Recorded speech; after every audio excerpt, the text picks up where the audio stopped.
Hello everyone, welcome to सरकारी library. और आज का जो हमारा ये टॉपिक है तो इसमें हम जो खोटा निबंध पुस्तक है तो उसका दो निबंधों को एक साथ हम इसी वीडियो में डिस्कस करेंगे। सबसे पहले याद रखिए, खोटा निबंध जो है तो ये डॉक्टर बी.एन. ओदार सर के द्वारा लिखा गया है।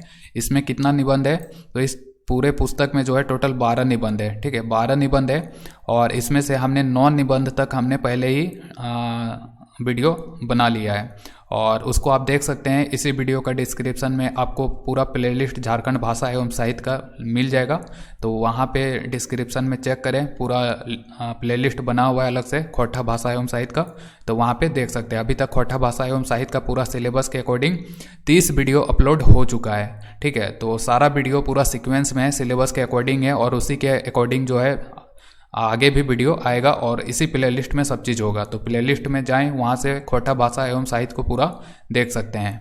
और आज जो हम डिस्कस करेंगे इस वीडियो में, ये 10वां और 11वां जो निबंध है इस पुस्तक का, एक है हामिन के संस्कृति और तकरे ऊपर संकट, और इसके बाद है दूसरा निबंध, इसी में हम डिस्कस करेंगे खोटा लेखन परंपरावादी न जनवादी। तो दो निबंध को हम एक साथ इसी वीडियो में डिस्कस करेंगे, क्योंकि ये जो 10वां निबंध है ये बहुत ही छोटा टॉपिक है, तो इसी के कारण जो है आज के वीडियो में दो निबंध को हम एक साथ डिस्कस करेंगे। और देखिए, जो हमारा ई बुक है तो ये मान के चलिए कि कंप्लीट हो जाएगा। अब हमने सोचा था कि 15 नवंबर तक कंप्लीट हो जाएगा, सारा टॉपिक कवर किया जाएगा, लेकिन ये कंप्लीट नहीं हो पाया था। लेकिन अभी उस पर काम चल रहा है और 20 नवंबर तक ये पूरा कंप्लीट हो जाएगा। इसमें डिले इसलिए हो गया क्योंकि देखिए, जो सीजीएल का जो सिलेबस है, जैसे सीजीएल का, तो वो अप्रोक्स 90% जो है कंप्लीट हो चुका है क्वेश्चन के साथ। ठीक है, लेकिन उसमें अगर हम देखें, यहाँ पे देखिए, अगर हम बात करें यहाँ पे नीचे जो है तो यहाँ तक देखिए, यहाँ तक जो है पूरा सीजीएल का सिलेबस, इससे ऊपर जितना भी है तो वो सीजीएल का सिलेबस है, जैसे सीजीएल का, तो वो लगभग कंप्लीट हो चुका है। लेकिन नीचे जो है तो यहाँ पे देख सकते हैं ये सारा जो टॉपिक है नीचे के, तो ये जेएसएससी के सीजीएल के सिलेबस में मेंशन नहीं है, लेकिन बहुत ही इंपॉर्टेंट है, क्योंकि जो प्रीवियस ईयर के क्वेश्चन है तो उनमें जो है यहाँ से क्वेश्चन पूछा गया इन सभी टॉपिक से। और जैसे झारखंड उत्पाद सिपाही हो गया, कांस्टेबल वगैरह का जो सिलेबस है भाषा एवं साहित्य का, खोटा भाषा का, तो उसमें ये सारा चीज़ मेंशन है, लेकिन सीजीएल में ये इंक्लूड नहीं था। तो इसको भी जो है ई बुक में, यानी कि जो हमारा आई बुक है, सरकारी लाइब्रेरी आई बुक, तो उसमें ऐड कर दिया गया है। ठीक है, तो इसी पे अभी काम चल रहा है, धीरे धीरे सब चीज़ अपडेट किया जा रहा है, तो इसीलिए जो है इसमें थोड़ा डिले हो गया। तो कोई बात नहीं, 20 नवंबर तक जो है आप बाय कर सकते हैं 20 नवंबर से। अगर थोड़ा बहुत कंप्लीट नहीं होगा तो कोई दिक्कत नहीं है, जो कंप्लीट हो चुका है टॉपिक तो उनको पढ़ सकते हैं। जैसे कि सीजीएल की जो सिलेबस है, जैसे संस्मरण कंप्लीट हो गया, जीवनी कंप्लीट हो गया, यात्रा वृत्तांत वगैरह, डाह, अजगर, चाबी काठी, ये सब यहाँ पे मतलब कि कंप्लीट हो चुका है आई बुक में, तो ये सारा चीज़ पढ़ सकते हैं। लेकिन जो इंक्लूड नहीं हुआ है तो वो उस पर धीरे धीरे काम करते रहेंगे और वो भी अपडेट हो जाएगा। ठीक है, तो आप बाय कर सकते हैं 20 नवंबर से। और यहाँ पे देखिए, जो हमारा आज का जो टॉपिक है तो ये है हामिन के संस्कृति और तकर ऊपर संकट। ठीक है, तो इसको हम आज इसी वीडियो में डिस्कस करेंगे, हामिन के संस्कृति और तकर ऊपरे संकट। ये इसका हिंदी से अनुवाद करें तो ये क्या हो जाएगा, हमारी संस्कृति, जो हमारी संस्कृति हमारे राज्य की, झारखंड की, तो उसी के बारे में यहाँ लेखक के द्वारा जिक्र किया गया है इस पूरे निबंध में, कि जो झारखंड का जो सभ्यता संस्कृति है तो ये बहुत ही खूबसूरत था और आज जो है उस पर संकट के बादल मंडरा रहे हैं। तो ये जो है हामिन की संस्कृति और तकर ऊपर संकट, तो ये सबसे पहले कौन सा पुस्तक है, खोटा निबंध पुस्तक, जिसको बी.एन. ओदार सर के द्वारा लिखा गया, उसी में शामिल है। और ये एक वैचारिक निबंध है, यानी कि उनके दिमाग का उपज है, उनके मन में आया होगा इसके बारे में कि जो झारखंड का संस्कृति है तो वो खतरे में है, तो इसी के कारण से ये निबंध उन्होंने लिखा है।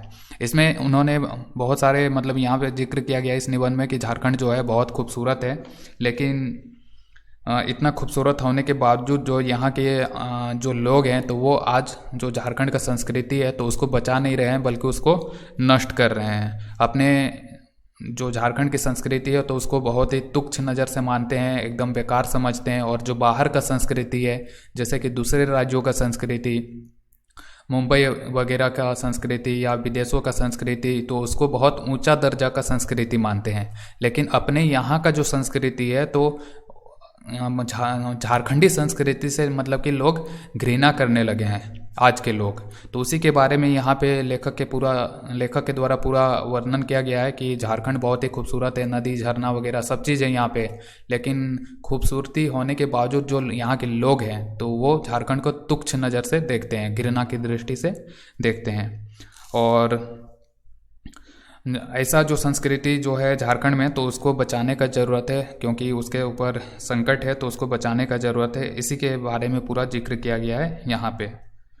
और यहाँ पे यह भी जिक्र किया गया है कि झारखंड में जो महिला और पुरुष के बीच में जो अधिकार वाला जो बात आता है तो वो दोनों में इक्वल है। यानी कि आप देखेंगे कि जो महिला है तो उसको भी लगभग समान दर्जा यहाँ पे झारखंड में मिलता है पुरुषों के समान। तो उसी के बारे में यहाँ बताया गया कि जो पुरुष है और महिला तो दोनों को जो है झारखंड में समान अधिकार लगभग मिलता है, दोनों को एक समान। और जो झारखंड से बाहर के लोग हैं, जैसे कि दूसरे राज्यों के लोग हो गए हैं, तो वो झारखंड के जो लोग हैं तो उनको असभ्य मानते हैं। ठीक है, तो उसी के बारे में यहाँ बताया गया है। और असभ्य मानते हैं, जंगली मानते हैं झारखंड के लोगों को, तो उसके बारे में भी यहाँ पे बताया गया है। और असभ्य मानने का क्या कारण बताया गया लेखक के द्वारा, तो बाहरी लोग झारखंड के लोगों को असभ्य इसलिए मानते हैं क्योंकि यहाँ की जो महिलाएं हैं, जैसे कि बहू हो गया, बेटी हो गया, या किसी के पत्नी हो गए, तो यहाँ की जो भी महिलाएं हैं तो वो भी जो है मतलब कि काम करती है। यानी कि जो लेबर वाला जो काम होता है, मजदूरी वाला, तो मजदूरी का काम यहाँ की महिलाएं भी करती है। जबकि दूसरों राज्यों में देखा जाए, जैसे कि अगर आप राजस्थान तरफ चले जाएंगे तो राजस्थान तरफ जो है आपको ये सब ज़्यादा देखने को नहीं मिलेगा। तो महिलाएं उधर जो है अपना घर करना जो होता है, घर का काम वगैरह, तो सब संभालती है। लेकिन झारखंड की जो महिलाएं हैं तो वो पुरुषों की तरह मजदूरी का काम भी करती है। तो उसी के कारण झारखंड के लोगों को यहाँ पे असभ्य माना जाता है बाहरी लोगों के द्वारा। तो यही सब चीज़ों के बारे में जो है बताया गया है कि झारखंड का जो अपना संस्कृति है, सभ्यता है, वो बहुत ही खूबसूरत है और पहले भी था। लेकिन आज के जो लोग हैं तो वो इसको महत्व नहीं देते हैं, उसको बचाने का जरा सा भी कोशिश नहीं करते हैं। तो उसी के बारे में यहाँ पे बताया गया है पूरा लेखक के द्वारा।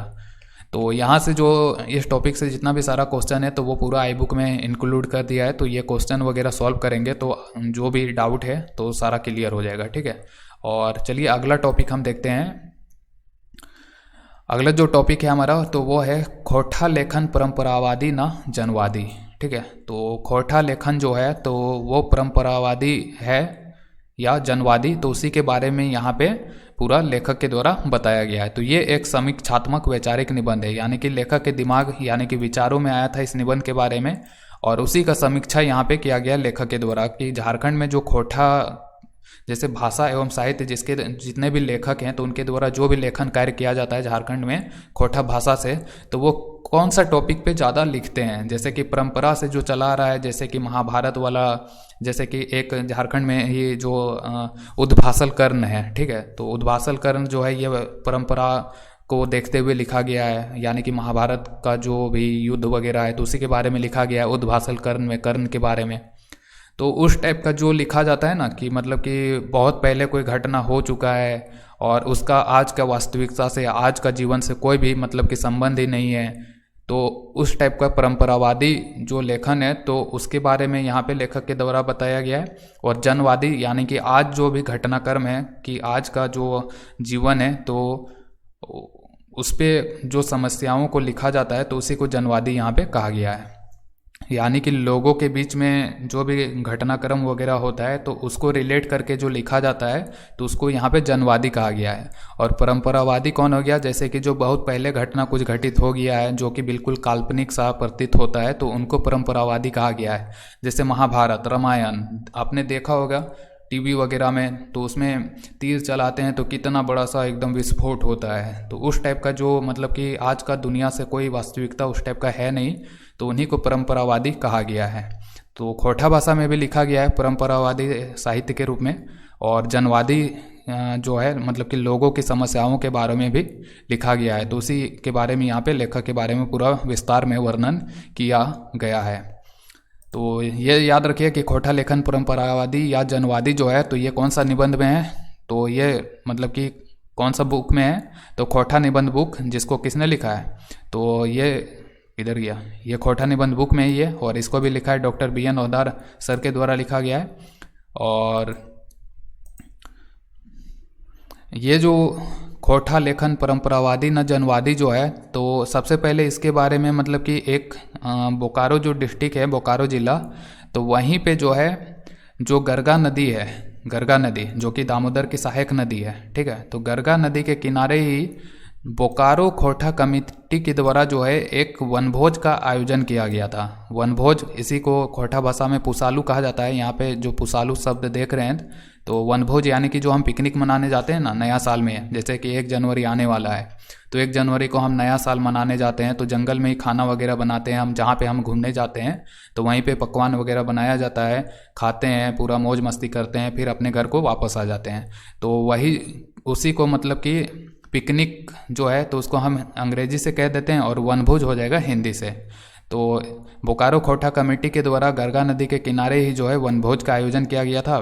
तो उसी वनभोज के दौरान जो है वहाँ पे बहुत सारे लोग जमा हुए होंगे, तो उन्होंने ही मतलब कि लेखक को पूछा था कि झारखंड में जो खोटा भाषा में जो लेखन परंपरा चला आ रहा है, जो भी साहित्य वगैरह लिखा जाता है, तो वो किस प्रकार का साहित्य लिखा जाता है, क्या वो लिखने का प्रकार परंपरावादी है या जनवादी है। यानी कि परंपरावादी है यानी कि वही जो पुरातन वगैरह मतलब कि जो पहले घटित हो चुका है तो उन्हीं के बारे में लिखा जाता है, या आज के ज़माने में जो घट रहा है तो उसके बारे में लिखा जा रहा है। तो उसी के बारे में यहाँ पे लेखक जो है जवाब देते हैं कि झारखंड में किस प्रकार का लेखन कला है खोटा भाषा में। तो यहाँ पे प्रश्न खड़ा किया गया था ये कि खोटा में वर्तमान में किस तरह लिखा जा रहा है और किस तरह लिखा जाना चाहिए, पारंपरिक या जनवादी तरीके से जो है खोटा भाषा में लिखना चाहिए उपन्यास वगैरह, कहानी वगैरह।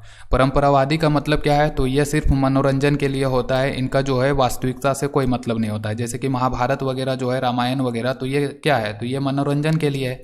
आप कॉमिक्स पढ़ते हैं, जैसे कि नागराज का कॉमिक्स हो गया, डोगा का कॉमिक्स हो गया, और भी बहुत सारा बचपन में हम लोग कॉमिक्स पढ़ते थे, तो वो सब क्या होता है, वो सब तो सिर्फ मनोरंजन के लिए हम लोग पढ़ते थे।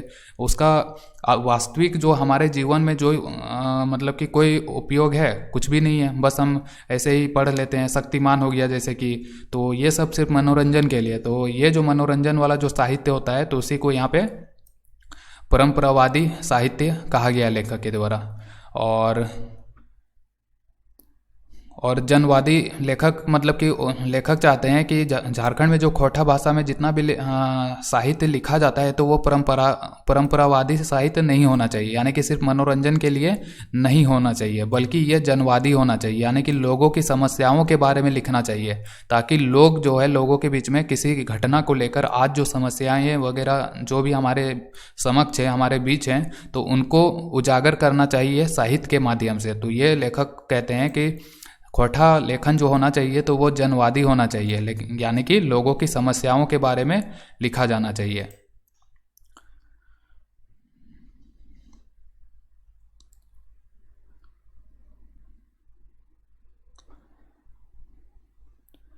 और यहाँ पे जो लेखक है तो उनके द्वारा ये भी बताया गया है कि जो हिंदी भाषा है तो हिंदी भाषा में अभी तक जो है सिर्फ आदर्शवादी व्यक्तियों का चित्रण किया गया है। सिर्फ आदर्शवादी मतलब कि कहने का मतलब है कि जैसे कि कोई आदर्श पुरुष जैसे कि राम हो गया, कृष्ण हो गया, तो इनको हम आदर्श पुरुष मानते हैं, ठीक है। तो उन्हीं के बारे में ज़्यादातर यहाँ पे लिखा गया है, जो कि सिर्फ काल्पनिक है, मतलब कि वास्तविकता से कोई संबंध नहीं है। मान लीजिए कि राम जो है इतना त्यागशील व्यक्ति हैं, भगवान राम, ठीक है, तो वो त्याग के लिए जाने जाते हैं। लेकिन आज के युग में अगर हम बात करें तो उनके जैसा त्याग कोई कर सकता है, नहीं कर सकता है। तो वही बताया गया है कि हिंदी भाषा में जो है मतलब कि जो भी साहित्य लिखा जाता है तो वो बिल्कुल आदर्श व्यक्ति को ध्यान में रख के लिखा जाता है, जिसका आज के दुनिया में वास्तविकता से कोई संबंध नहीं है। तो इसी को जो है मरीचिका यहाँ पे माना गया है लेखक के द्वारा। मरीचिका आपको पता है ना, कि जैसे कि मरीचिका होता क्या है, 10th क्लास में आपने पढ़ा होगा कि जैसे कि हम गर्मी के दिनों में या अगर बहुत धूप देता है तो जब हम रोड में देखते हैं तो आगे हमें पानी का सामान दिखाई देता है, लेकिन जैसे जैसे हम आगे जाएंगे तो हमको पानी वहाँ पे मिलता नहीं है। तो ये जो दृष्टि भ्रम है तो उसी को मरीचिका कहा जाता है। ये ज़्यादातर मरुस्थल क्षेत्र जो वगैरह होता है ज़्यादा गर्म इलाका, तो उन्हीं रोड में भी देखा जाता है। ठीक है, तो ये मरीचिका के समान बताया गया है हिंदी भाषा में जितना भी लेखन हुआ है व्यक्तियों को लेकर, तो ये आदर्श व्यक्तियों का चित्रण किया गया है जिसको कि मरीचिका के समान यहाँ पे बताया गया है। और लेखक ये भी कहते हैं कि जो भगवान राम है और कृष्ण है तो इनको लेखक आदर्श व्यक्ति नहीं मानते हैं। अब क्यों नहीं मानते हैं, तो इसी में ये जिक्र किया गया है कि जो भगवान राम है तो उन्होंने किस तरह से एक ब्राह्मण को बचाने के लिए, मतलब कि एक संबुक जो कि एक शूद्र व्यक्ति था तो उसका हत्या कर देते हैं। इसका कोई भी गलती नहीं था, इसका सिर्फ ये गलती था कि मतलब कि ये तप कर रहा था। और तपस्या क्यों कर रहा था, ये मतलब कि स्वर्ग लोक की प्राप्ति के लिए ये तपस्या कर रहा था, बस इसका इतना ही गुनाह था। और इसके तपस्या के कारण जो है एक दूसरा ब्राह्मण का बालक मतलब कि उसका देहांत हो गया था। तो यहाँ पे शंभुक जो है तो वो बिल्कुल निर्दोष व्यक्ति था, लेकिन इसके बावजूद शंभुक का हत्या किया जाता है भगवान राम के द्वारा।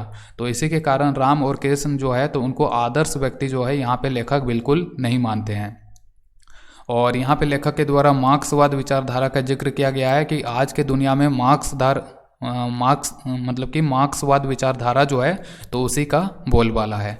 और इसी जो निबंध है खोटा लेखन परंपरावादी न जनवादी, तो इसी में जो सुमित्रा नंदन पंत है हिंदी के बहुत ही विख्यात पंडित सुमित्रा नंदन पंत, बहुत सारे कहानी उपन्यास है इनका, तो इनका एक कविता है गा कोकिल बरसा पावक कन नष्ट भ्रष्ट हो जीर्ण पुरातन। ठीक है, तो इसका भी प्रयोग इसी निबंध में किया गया है। तो एग्जाम वगैरह में पूछ लिया जाए कि ये जो है सुमित्रा नंदन पंत का कविता गा कोकिल बरसा पावक कन नष्ट भ्रष्ट हो जीर्ण पुरातन, तो ये कौन सा कहानी या कविता में प्रयोग किया गया है। ठीक है, तो ये याद रखिए कि ये खोटा लेखन परंपरावादी न जनवादी जो निबंध है खोटा निबंध पुस्तक में, तो उसी में इसके बारे में यहाँ पे जिक्र किया गया है। तो इतना ही सारा था, और यहाँ पे बहुत सारा क्वेश्चन आप देख सकते हैं, ये सारा क्वेश्चन वगैरह आई बुक पे आप पढ़ सकते हैं खुद से भी। तो उम्मीद है कि ये जो वीडियो है तो आपको पसंद आया होगा। और देखिए जो क्वेश्चन है तो उसको भी हम कराएंगे, लेकिन इतना हमारे पास टाइम ही नहीं है कि मतलब कि क्वेश्चन भी सॉल्व कराएंगे। एक तो कंटेंट तैयार करना है, ऊपर से फिर उसका वीडियो बनाना है, फिर क्वेश्चन भी सॉल्व कराना है, तो उतना टाइम नहीं है। ठीक है, और मान लीजिए एग्जाम वगैरह आ जाता है तो खुद से भी पढ़िए, आई बुक को ज्वाइन कीजिए, सारा चीज़ जो है खुद से भी पढ़ सकते हैं। तो उम्मीद है कि यह वीडियो जो है तो आपको पसंद आया होगा। तो इसी तरह के और भी वीडियो देखने के लिए जो हमारा यूट्यूब चैनल है सरकारी लाइब्रेरी, इसको सब्सक्राइब जरूर करें, और जो टेलीग्राम चैनल है तो उसको भी ज्वाइन करें सरकारी लाइब्रेरी। Thank you.